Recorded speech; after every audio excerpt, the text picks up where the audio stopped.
Hello guys, तो guys आजिर video आरम्भ करिलो।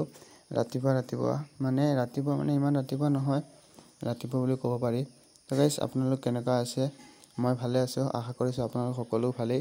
তো গাইস আজি গৈ আছো আমাৰ পুৰণা ঘৰত, মানে মোৰ দেউতাহঁত তাতে আছিলে, তে বলক গৈ আছো। আৰু আহি পালো এয়া যমুনামুখত, আৰু ষ্টেচন আহি পালো। এতিয়া ষ্টেচনত এতিয়া ট্ৰেইন অহা নাই, তো ৰখি আছো আমি। আৰু এখন ট্ৰেইন আহি পেলাই গুচি গ'ল। এখন ইয়াত নৰখায়।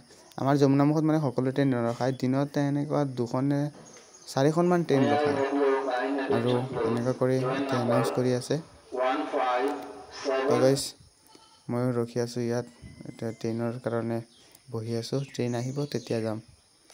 তো গাইস এতিয়াতো হেৰি কৰিলেই, এনাউন্স কৰিলে, তেতিয়া ভাবিলো তেতিয়া নামি যাম আৰু ট্ৰেইনো আহিব। তো গাইস বলক যাওঁ।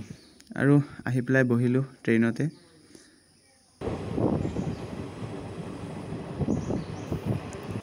তো গাইস আহি পালো এতিয়া মই হুজাইত, আৰু এতিয়া মই যাম পুৰণা ঘৰত।